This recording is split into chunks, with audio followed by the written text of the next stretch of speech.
डोंबिवली आणि स्वागत यात्रा एक समीकरण आहे. दरवर्षी या स्वागत यात्रेमध्ये शोभायात्रेमध्ये हजारो लोक जे आहेत ते सामील होतात. डोंबिवलीकर या वर्षीचा उत्साह मोठा आहे.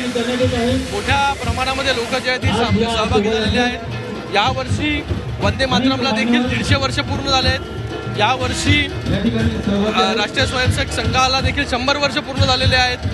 आणि या डोंबिवलीच्या स्वागत यात्रेच्या माध्यमाने वेगवेगळा संदेश जो आहे या ठिकाणी देण्याचं काम जे आहे हे वेगवेगळ्या एनजीओच्या माध्यमाने या ठिकाणी होतं, म्हणून हे स्पेशल आहे.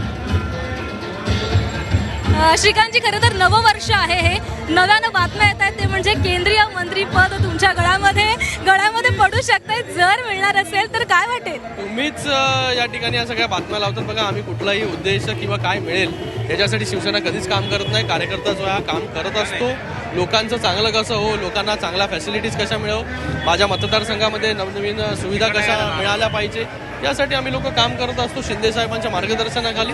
आणि मला वाटतं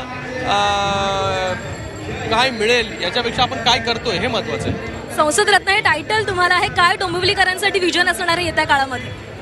आमचा देखील रथ इकडे आहे की डोंबिवलीमध्ये कशा प्रकारच्या सुविधा येणाऱ्या काळामध्ये मिळणार आहे. डबल डेकर फ्लायओव्हर असेल, मेट्रो असेल, प्रत्येक शहर हे मेट्रोनी जोडलं जाणार आहे, डबल डेकर फ्लायओव्हरने जोडलं जाणार. ज्या प्रकारची ट्रॅफिकची समस्या, लोकांची वाढती लोकसंख्या या ठिकाणी आहे, लोकांचा हॉस्पिटलचा प्रश्न असेल. एक हॉस्पिटल आम्ही उल्हासनगरला केलं, अंबरनाथला केलं, आता या ठिकाणी देखील करतोय कॅन्सर स्पेशालिटी हॉस्पिटल, त्याचं काम सुरू आहे. त्याचबरोबर याच स्टेडियम असेल, मल्टी लेवल, अशा वेगवेगळ्या सुविधा ज्या आहेत, रस्ते असतील, या सगळ्या गोष्टी करण्याचा प्रयत्न जो आहे तो आम्ही या ठिकाणी करत असतो. डोंबिवलीकरांसाठी तुम्ही ठरवलंच आहे, पण महाराष्ट्राचा आवाज दिल्लीमध्ये पोहोचवण्याची एक मोठी जबाबदारी तुमच्यावर आहे. तुम्ही सभागृहामध्ये असता, काय येत्या काळामध्ये कोणकोणते मुद्दे घेऊन तुम्ही सभागृहामध्ये मांडू शकता? नेहमीच वेगवेगळे मुद्दे संपूर्ण महाराष्ट्राचे मांडण्याचं काम या ठिकाणी कर. आत्ताच बजेट सेशन झालं, त्या बजेटमध्ये रेल्वेच्या समस्या असतील किंवा वेगवेगळ्या सुविधा महाराष्ट्रासाठी पाहिजे असतील, या सगळ्यांचा आवाज जो आहे हा दिल्लीमध्ये आमचे सर्व खासदार मिळून उचलत असतात. आणि मला वाटतं शिवसेनेचा परफॉर्मन्स हा लोकसभेमध्ये चांगला आहे. तुम्ही जरी शिवसेनेमध्ये म्हणत असाल की फक्त बातम्या आम्ही सांगतो, तरी आशा करत की पुढच्या काळामध्ये शिवसेनेकडे आणखी 2 एक केंद्रीय मंत्रीपद असतील आणि त्याच्यामध्ये तुमचं नाव नक्की असेल. राजकारणामध्ये जर आणि तर काय होणार याला काय अर्थ नसतो. जेव्हा होतं तेव्हा होतं. धन्यवाद.